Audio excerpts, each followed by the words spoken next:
우리는 지난 주일 말씀을 통해서 예수로 살아나라 실천편 두 번째로 말씀으로 살아나라라는 말씀을 함께 나누었습니다. 성도와 교회가 말씀으로 살아난다는 것은 너무나 중요하기 때문에 잠시 내용을 기억해 보죠. 어쩌면 속으로 목사님은 뭐가 다 이렇게 중요하대라고 생각하실 수 있지만 성도와 교회가 말씀으로 살아나는 것은 참 중요하죠.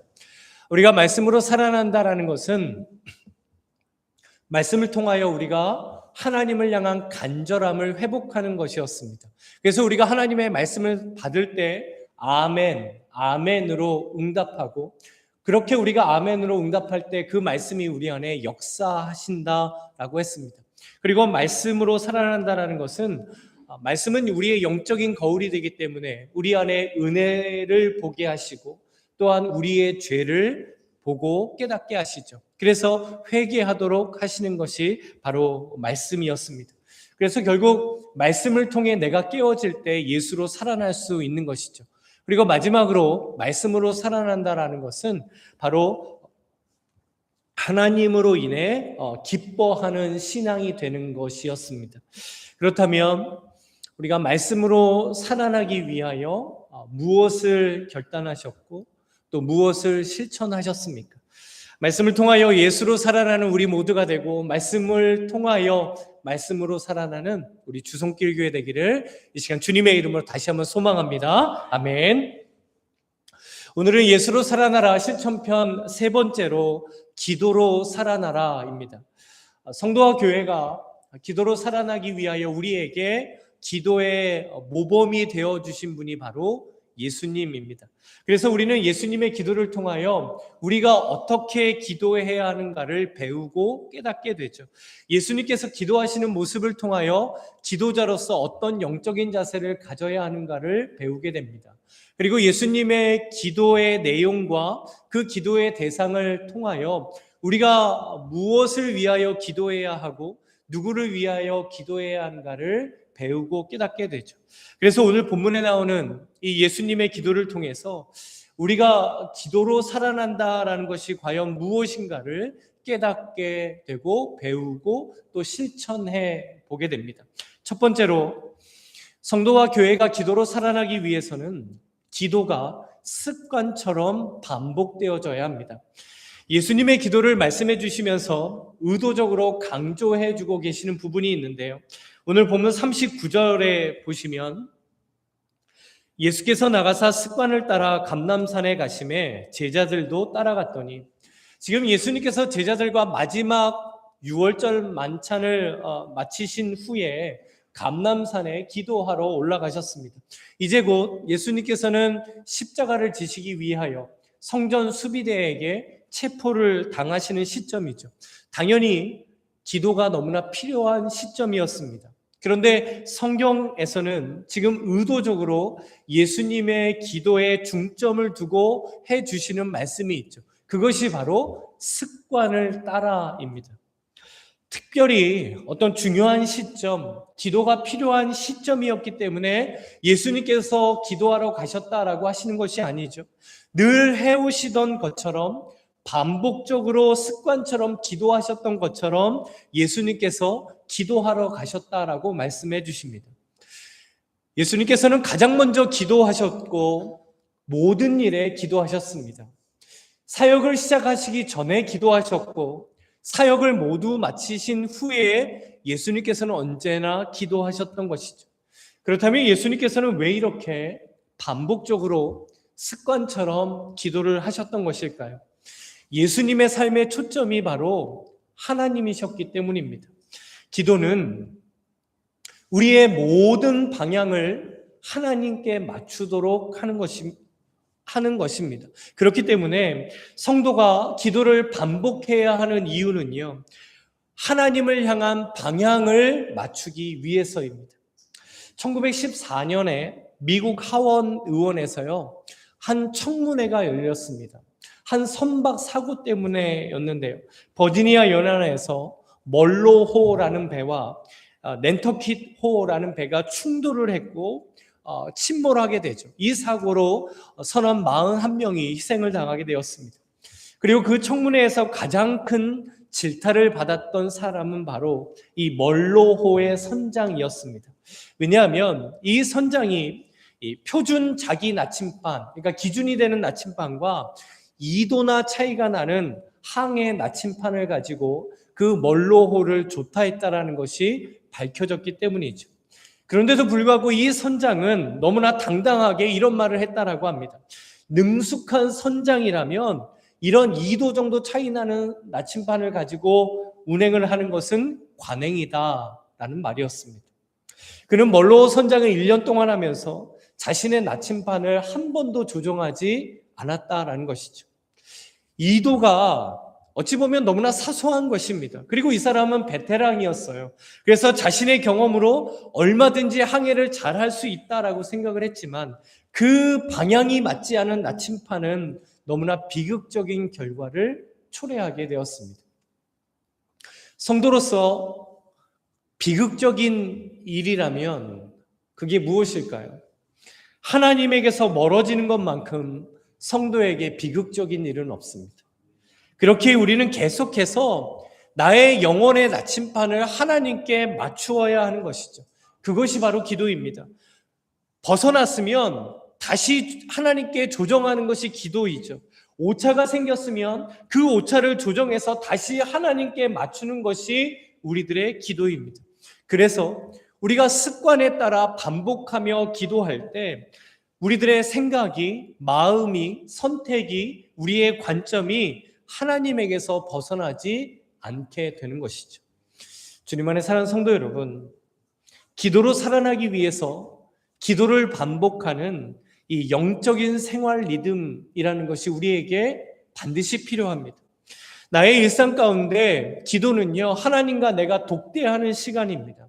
그 기도의 시간, 그 기도의 자리가 나의 삶 가운데 반복적으로 이루어져야 한다는 것이죠. 아무리 바쁘고 분주하고 우리가 생각해야 할 것이 많은 그런 우리의 삶을 산다 할지라도 하나님께 나의 모든 방향을 재조정하는 이 기도를 잃어버리면 안 됩니다. 그래서 언제가 되었든 어디가 되었든 얼마가 되었든 우리는 반복적으로 하나님께 기도하는 성도가 되어야 하는 것이죠. 그리고 우리 교회가 기도로 살아나기 위해서는 공동체적으로 반복적인 기도의 시간, 기도의 자리도 중요하다라고 생각합니다. 그래서 우리 토요 새벽 예배가 참 좋은 나의 인생의 방향을 하나님께 재조정하는 시간이라고 생각이 됩니다. 한 주간 나의 영적인 나침반을 다시 그 자리에 나와서 하나님께 맞추고 나와 우리 가정과 우리 일터를 위해서 그리고 우리 교회를 위하여 공동체적으로 우리가 함께 하나님께 기도하는 시간이 우리 토요 새벽 예배가 되기를 간절히 원합니다. 그래서 기도로 살아나는 우리 주성길 교회가 되고 이렇게 반복적인 기도를 통하여 하나님께 나의 방향을 맞추어가는 우리 모두가 되기를 간절히 소망합니다. 그리고 두 번째로 하나님의 뜻을 구하는 기도를 할 때 우리의 기도가 살아날 수 있게 됩니다. 예수님께서 하나님께 이렇게 기도하시죠. 42절 말씀해 보시면 이르시되 아버지여 만일 아버지의 뜻이거든 이 잔을 내게서 옮기시옵소서. 그러나 내 원대로 마시옵고 아버지의 원대로 되기를 원하나이다 하시니 예수님께서 아버지의 뜻대로 아버지가 원하시는 대로 되기를 원합니다 라고 기도하십니다. 우리가 작년 주기도문에 대한 말씀을 나누면서 성도로서 하나님께 기도할 때 세 가지를 먼저 구해야 한다. 그것이 예수님께서 우리에게 가르쳐 주신 기도이다라고 했습니다. 그 세 가지가 무엇이었을까요? 그게 세 가지가 무엇이었을까요? 눈빛들이 목사님 빨리 말하세요라는 눈빛인데 가장 먼저는 하나님의 이름이 거룩히 여김을 받으시는 것이었고 하나님의 나라가 임하기를 세워지기를 위해 기도해야 하고 그리고 마지막 세 번째가 하나님의 뜻이 이루어지기를 기도하도록 예수님께서 가르쳐 주셨습니다. 우리는 언제나 나의 뜻, 나의 간구, 나의 소망을 가지고 하나님께 나와 기도를 합니다. 예수님께서 결코 그런 기도를 하지 말라라고 하시지 않습니다. 그러나 우리가 기도로 살아나기 위해서는 하나님의 뜻을 구하는 기도가 되어야 합니다. 기도는 나의 뜻이 하나님의 뜻으로 바뀌는 은혜의 현장이기 때문이죠. 한국에서 많이 사용하는 말 중에 답정너라는 말이 있습니다. 이 답정너 들어보셨나요? 답은 정해져 있으니 너는 말만 해라 라는 뜻이 이 답정너입니다. 그러니까 머릿속으로 이미 결론을 내려놓은 거예요. 그래서 다른 사람이 나의 결론과 똑같이 말해주기를 바라거나 아니면 다른 사람의 말 중에 내가 듣고 싶은 말만 듣고 전혀 다른 말들은 듣지 않는 것이죠. 그래서 무슨 말을 하든지 무슨 대화를 하든지 이미 자신이 가진 답으로 결론을 내리는 사람을 답정너라고 합니다. 어쩌면 우리는 하나님께 기도하러 나올 때 나름대로의 답, 나름대로의 해결책을 가지고 기도의 자리에 나오는 것 같습니다. 그래서 우리의 기도를 가만히 되돌아보면 대부분 이런 기도죠. 하나님 이렇게 해주세요. 하나님 이것을 주세요. 하나님 나에게 이게 필요합니다. 라는 기도가 되죠. 이런 간구의 기도 역시 우리에게 필요합니다. 그런데 우리는 하나님 앞에서 결코 답정너가 되어서는 안 되죠. 아무리 내 안에 있는 답이 있다 할지라도, 아무리 내가 원하는 해결책이 있다 할지라도, 아무리 내가 소망하는 결론이 있다 할지라도 하나님의 뜻 앞에 나의 답을 내려놓는 것이 바로 기도이기 때문입니다. 그래서 하나님의 뜻을 깨닫고 그 뜻에 내가 순종하겠습니다라는 이 영적인 각성이 일어나는 것, 그것이 바로 기도로 살아나는 것입니다. 주님 안에 사랑하는 성도 여러분, 기도를 나에게 있는 문제를 해결하는 도구처럼 생각하면 안 됩니다. 예수님께서 감람산에서 무릎 꿇고 기도하실 때 계속해서 아버지여, 만일 아버지의 뜻이거든 아버지의 원대로 이렇게 아버지를 부르신 이유가 무엇일까요? 기도는 나의 어떤 문제나 어려움을 해결하는 도구가 아니라 하나님과 깊은 관계를 형성하는 것, 내가 하나님과 그런 교제를 나누는 그것이 바로 기도의 본질이기 때문입니다. 그렇기 때문에 기도는 내 마음의 평안을 얻고자 하는 그런 도구처럼 우리가 할 수 있는 게 아니죠. 기도는 하나님의 뜻을 통하여 내가 바뀌어 가는 것입니다. 말씀을 통하여 내가 깨어질 때 말씀으로 살아나고 예수로 살아날 수 있다라고 했습니다. 그런데 기도도 똑같습니다. 기도를 통하여 내가 하나님의 뜻 앞에 나의 뜻이 깨어지는 게 기도입니다. 바로 그때 우리가 기도로 살아날 수 있고 바로 그때 우리가 예수로 살아날 수 있는 것이죠. 주님 안에 사랑하는 성도 여러분, 기도로 살아나기 위해서 우리의 기도 가운데 하나님의 뜻을 진지하게 묻고 그 하나님의 뜻을 듣는 기도자가 되어야 합니다. 그런데 우리의 많은 기도를 뒤돌아보면 우리가 기도 가운데 하나님의 뜻을 묻기는 묻습니다. 그런데 그 뜻을 듣는 시간이 없어요. 그렇다 보니 너무 성급하게 하나님의 뜻은 이거구나. 하나님의 뜻은 이렇게 하는 거구나라고 생각할 때가 있습니다. 그런 결론처럼 우리가 인정할 때가 있죠. 하지만 그렇게 성급하게 하나님의 뜻을 생각하려고 하면 나의 뜻을, 내가 원하는 것을, 내가 바라는 것을 마치 하나님의 뜻처럼 생각할 수 있는, 왜곡할 수 있는 위험성이 우리에게는 있습니다. 가끔 제 자신의 기도를 보면서 하나님이 좀 당황하시지 않을까라는 생각이 들 때가 있습니다. 예를 한번 들어보죠.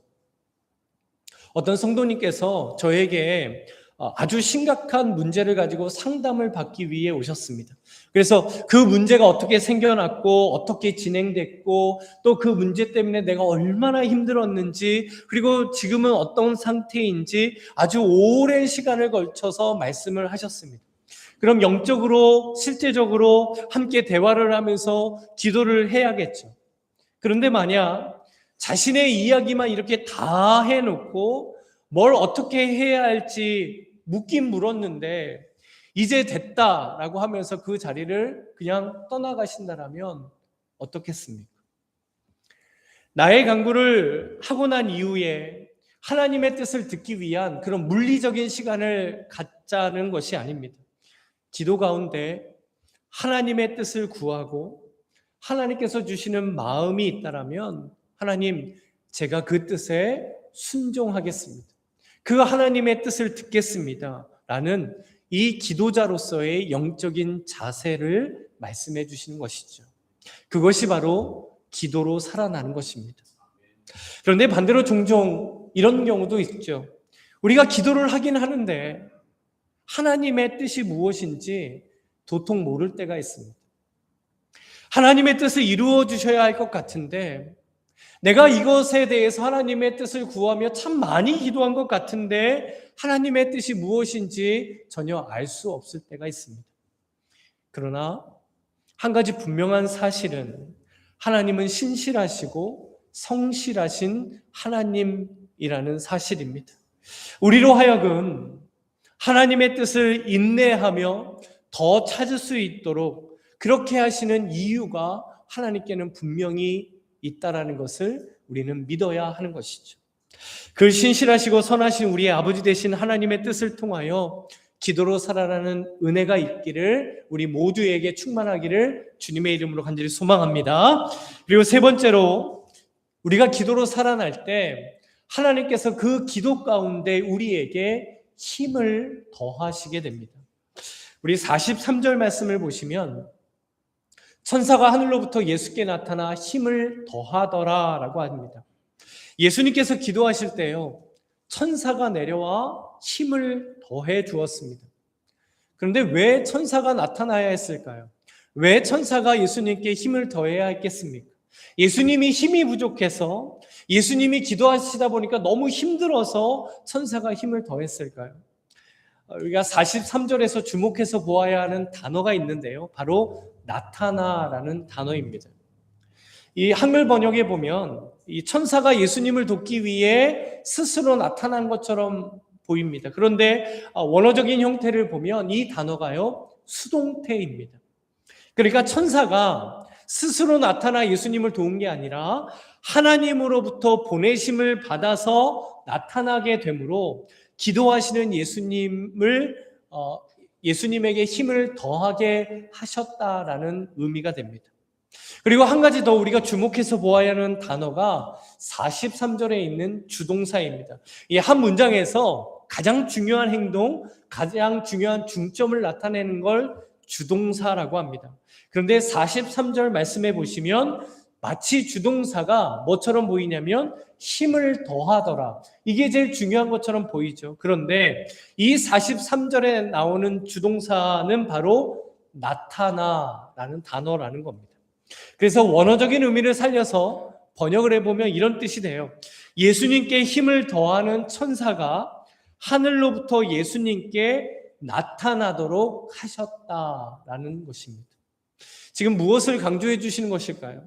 우리가 기도할 때 하나님께서 우리의 기도를 가까이에서 들으시고 우리가 기도할 때 하나님께서 마치 그 자리에 임재하신 것처럼 우리의 기도를 들으시며 그 기도하는 우리에게 힘을 더하여 주신다라는 것입니다. 그렇기 때문에 이 예수님의 기도는요, 성도에게 너무나 큰 기도의 소망이 되고 기도의 확신을 가지도록 합니다. 하나님께서는 기도하는 성도, 기도하는 교회에게 나타나시고 힘을 더하여 주시는 줄로 믿습니다. 아멘. 이것이 기도로 살아날 때 성도와 교회 안에 생기는 기도의 힘인 것이죠. 기도의 힘, 기도의 능력이라는 것은 다른 것이 아닙니다.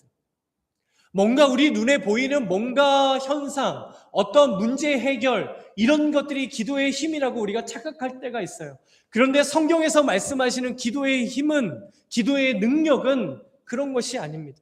기도 가운데 하나님의 임재를 경험하고 그 기도를 통하여 하나님께서 주시는 힘을 얻고 기도를 통하여 다시 한번 하나님을 위해 살아갈 믿음의 용기를 얻는 것이 바로 기도의 힘입니다. 그래서 그 기도를 통하여 우리는 나를 사랑하시는 그 하나님의 마음을 느끼는 것이고 하나님을 더 사랑하게 되는 놀라운 변화가 내 안에, 우리 공동체 안에 일어나는 것이 바로 기도의 능력이라는 것이죠. 하나님께서는 이 기도의 힘을 언제나 우리에게 주시는 줄로 믿습니다.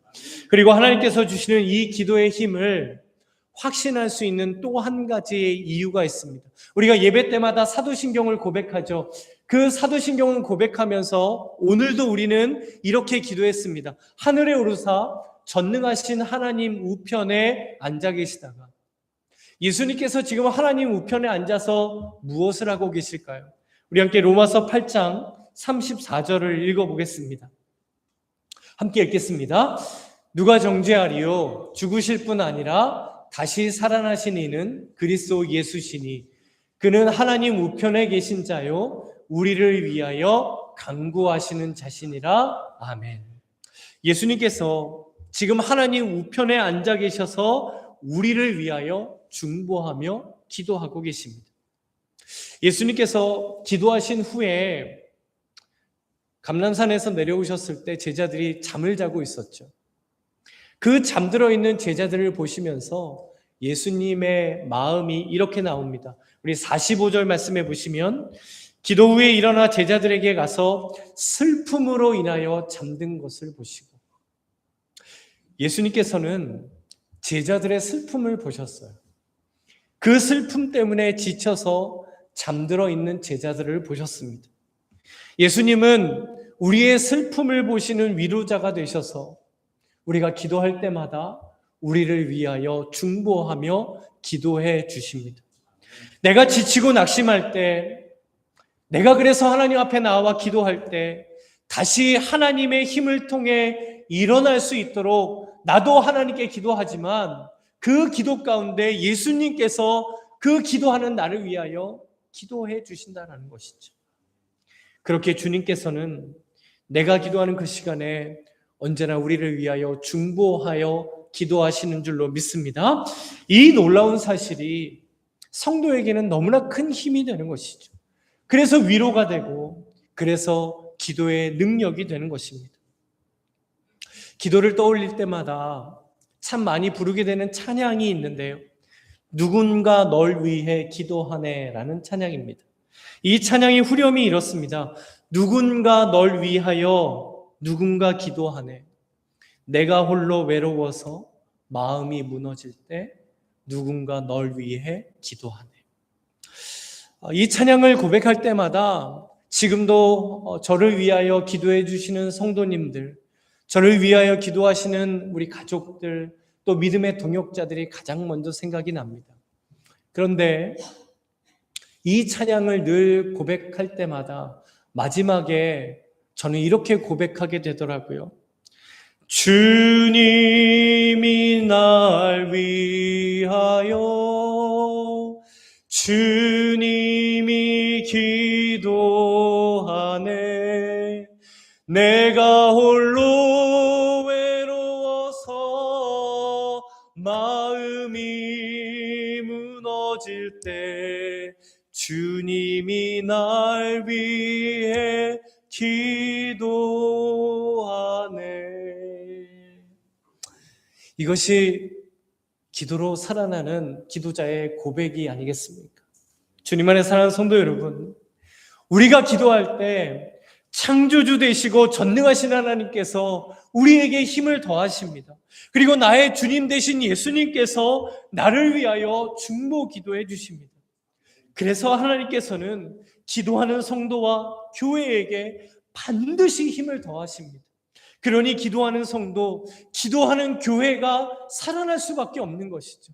기도하는 성도, 기도하는 교회가 하나님께서 주시는 힘을 가지고 일어설 수밖에 없는 것이죠. 하나님께서 힘을 더하시는 그 기도로 살아나는 성도님들 되시고 우리 주송길 교회 되시기를 주님의 이름으로 간절히 축복합니다. 그리고 네 번째로, 우리가 기도로 살아나야 우리에게 닥쳐오는 시험과 유혹에 빠지지 않을 수 있습니다. 예수님께서 기도하러 올라가시기 전에 제자들에게 이렇게 말씀하시죠. 40절 말씀에 보면 그곳에 이르러 그들에게 이르시되 유혹에 빠지지 않게 기도하라 하시고, 그리고 예수님께서 모든 기도를 마치시고 예수님 예수님께서 내려오셨을 때 제자들을 깨우신 후에 이렇게 말씀하시죠. 46절에 이르시되 어찌하여 자느냐 시험에 들지 않게 일어나 기도하라 하시니라. 그렇다면 예수님께서 말씀하신 이 유혹과 시험은 과연 무엇일까요? 예수님께서 이 말씀을 하신 직후에 성전 수비대가 가룟 유다와 함께 예수님을 체포하게 됩니다. 예수님과 함께 있던 제자들에게는 이 일은 엄청난 충격적인 일이었죠. 이 일은 제자들에게 예수님을 부인하고 예수님을 버리게 하는 유혹이 되었습니다. 그리고 예수님을 계속 믿고 따라가는 제자가 될 것인가, 아니면 예수님을 모른다고 하고 예수님을 부인하며 살아갈 것인가라는 시험이 되었던 것이죠. 예수님께서는 제자들에게 닥칠 이 유혹과 시험을 아셨습니다. 그래서 제자들에게 너희가 유혹과 시험에 빠지지 않게 기도하라라고 하신 것이죠. 왜 예수님께서 기도하라고 하셨을까요? 기도해야 시험과 유혹에 빠지지 않을 수 있기 때문입니다. 여기서 중요한 것이 예수님께서 말씀하신 기도의 시점이에요. 너희들이 유혹에 빠지지 않도록, 시험에 들지 않도록 기도하라라고 하시죠. 그러니까 치료약으로서 기도를 말씀하신 것이 아니라 예방책으로서 기도를 말씀해 주신 겁니다. 기도하지 않으면 우리는 너무나 쉽게 시험과 유혹에 노출이 됩니다. 그리고 너무나 쉽게 그 시험과 유혹에 넘어질 수밖에 없는 본성을 우리는 가지고 있기 때문인 것이죠. 기도하지 않으면, 그래서 시험과 유혹이 닥쳐올 때요, 무방비 상태로 우리의 마음을 내어주게 됩니다. 그러나 기도할 때 유혹과 시험에 우리는 결코 쉽게 우리들의 중심, 우리들의 마음을 내어주지 않을 수 있죠. 그 유혹과 시험이 결코 우리를 하나님과 멀어지지 못하도록 하는 것이 바로 기도이기 때문에 그렇습니다. 제가 결혼을 하기 전에요, 섬기던 교회에서 전교인 여름 수련회를 가게 됐습니다. 제가 그때는 신학교를 가기 전이어서요, 집사로서 이렇게 열심히 교회를 섬겼습니다. 이게 미국에서는 좀 보기 흔치 않은데 제가 이래봬도 총각 집사로 출발을 했습니다. 결혼하기 전에 이제 집사 직분을 받고 이렇게 됐는데, 그때 이제 결혼을 한 후에 이제 이렇게 수련회를 섬기게 됐는데, 제가 수련회 전체 운영팀이 됐어요. 거의 300여 명이 넘는 성도님들이 이제 수련회를 가다 보니까 준비할 게 너무너무 많았습니다. 그때 첫째 아이가 이제 1살쯤 되었는데요. 회사 마치고 저는 이제 교회로 가고, 아내는 이제 집에서 그 갓난아기를 안고 지하철을 타고 이렇게 교회에 와서 수련회 준비를 했습니다. 한국에서는 보통 교회 갈 때 뭐 1시간 이렇게 걸리잖아요. 근데 저희가 이제 상계동이라는 데서 살았는데, 교회가 그때 어디 있었죠? 회원동인가? 공덕동인가? 하여튼 그쪽에 있어서 1시간이 넘게 걸렸어요. 근데 이제 아내가 갓난아기 안고 이제 혼자서 이렇게 왔죠. 그렇게 와서 이제 수련회를 준비했는데, 그 운영팀 안에요, 무려 갓난아기가 있는 가정이 3가정이나 됐습니다. 그런데 수련회를 준비하는데요, 정말 하나도 힘들지가 않은 거예요. 너무너무 기쁘고 은혜롭고 그렇게 수련회를 준비했습니다. 그렇게 기다리고 준비했던, 최선을 다한 수련회가 이제 시작이 됐습니다. 누구보다 이제 운영팀이 진행을 하다 보니까 식사를 제대로 할 수도 없고, 그리고 잠도 잘 이렇게 자지 못하면서 이제 수련회를 이렇게 진행해 나갔는데, 근데 함께 이제 은혜를 나누니까 힘들지가 않고 너무너무 기쁘고 좋은 거죠. 그런데 수련회가 이렇게 딱 시작이 되고 하루가 지나니까 여기저기서 이제 불평의 소리들이 들리기 시작을 했습니다. 아니, 프로그램은 왜 이러냐? 날씨가 이렇게 더운데 운영팀은 숙소를 확인한 거냐, 안 한 거냐? 조는 왜 이렇게 짰냐? 이거는 좋은데 이거는 왜 이렇게 나쁘냐? 식사는 왜 이러냐? 저 조는 좋은 방에서 자는데 우리 조는 왜 이런 데서 자게 했냐? 라는 그런 말들이었습니다. 사람이요. 이런 말을 한두 번 들으면 괜찮습니다. 그런데 계속해서 이런 말을 듣다 보면 어떻게 될까요? 이제 폭발을 하게 되죠. 특히 이 갓난아기를 등에 업고 그 더운 날 수련회 운영팀으로서 이렇게 이리저리 뛰어다니던 집사님들이 큰 폭발을 일으키게 된 거죠. 그 더운데 고생하고 수고하는 것에 격려해 주시고 칭찬해 주시고 감사하다라고 하면 참 좋았을 것 같은데 교회의 리더와 같은 분들이 오히려 더 힘 빠지게 하고 낙심하게 했기 때문에 큰 시험이 찾아왔던 것이죠. 그렇다면 그때 저와 제 아내는 어땠을까요? 어땠을까요? 믿음으로 이겨내고 그랬을까요? 저희들 역시 짜증이 머리끝까지 차고요. 안에서 알 수 없는 화가 용암처럼 끓어오는 것을 느꼈습니다. 특히 그때 당시 첫째가요. 아토피가 너무너무 심했거든요. 그러니까 접힌 데에는 다 이렇게 진물이 날 정도로 아토피가 심했는데 그 애기 막 진물 나는데도 막 이렇게 수련회 한다고 막 왔다가 이렇게 운영한다고 하는데 그런 상황이 되니까 그 첫째 아이를 보니까 더 마음에서 이제 막 폭발이 일어나는 거죠. 운영팀이 모였어요. 그래서 결론은 정말 못하겠다. 나 짐 싸서 내려가려다. 라는 게 운영팀의 심각한 결정을 이제 할 판이었습니다. 그런데 그때 한 집사님께서 이런 말씀을 하셨어요. 그래도 우리가 이 수련회 위해서 간절히 기도했잖아요. 라고 했습니다. 그리고는 누가 먼저라고 할 것 없이 그 자리에서 기도를 하기 시작을 했죠. 무슨 기도를 했을까요? 거창한 기도가 아니었어요. 하나님, 지금 우리들의 마음이 시험과 유혹에 빠지지 않게 도와주세요. 이 수련회를 위해 간절히 기도했던 그 마음, 주님을 위하여 교회를 위하여 준비했던 그 마음을 지켜가게 해주세요라는 기도였습니다. 그 기도가 그 자리에 있던 분들의 마음을 다시 하나님께 향하도록 했던 것이죠. 기도가 마치고 났어요. 그리고 나서 서로가 서로의 얼굴을 보면서 다시 우리 주님 위해서, 우리 교회 위해서 힘내봅시다라고 했습니다.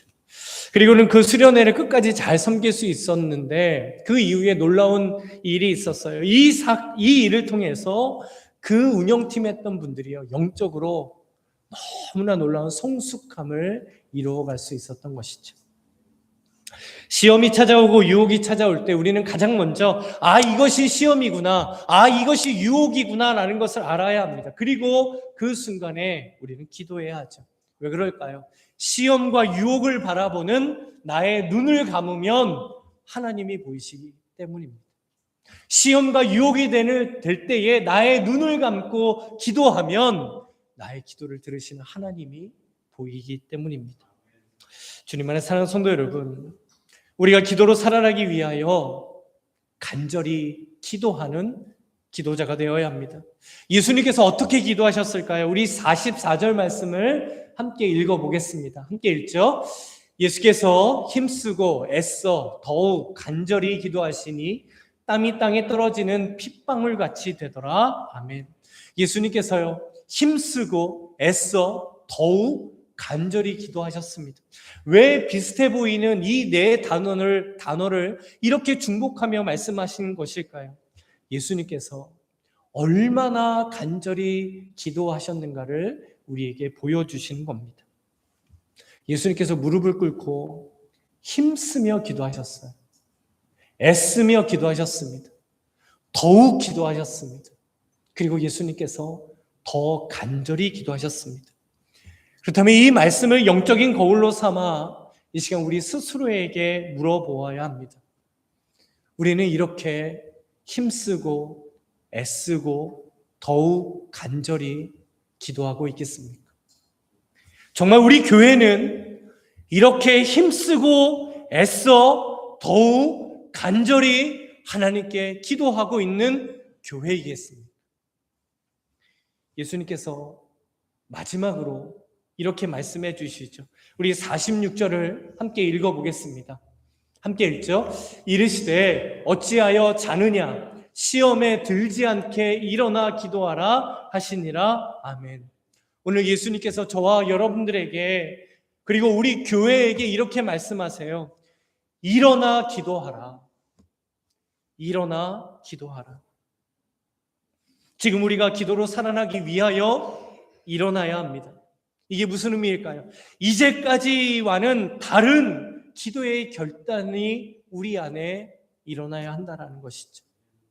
우리 가정이 기도로 살아나기 위하여 우리가 먼저 일어나 기도해야 합니다. 그리고 우리 교회가 기도로 살아나기 위하여 우리가 함께 일어나 기도해야 합니다. 그리고 힘써 애써 더욱 간절히 기도하셨던 그 예수님처럼 우리가 너무나 사랑하는 이 교회를 위하여 하나님께서 핏값으로 세우신 우리 공동체된 우리 교회를 위하여 그리고 예수로 살아나 예수로 살리는 공동체가 되기 위한 우리 교회를 위하여 우리가 함께 일어나 기도해야 합니다. 기도하는 성도가 예수로 살아납니다. 기도하는 교회가 예수로 살아납니다. 그래서 오늘 우리에게 주신 이 말씀을 굳건히 붙들고 기도로 살아나기 위하여 일어나 기도하는 성도님들 되시고 무엇보다 우리 주송길 교회가 기도로 살아나 예수로 살아나기 위하여 우리가 함께 일어나 하나님께 기도하는 우리 교회 되시기를 주님의 이름으로 간절히 축원합니다. 아멘.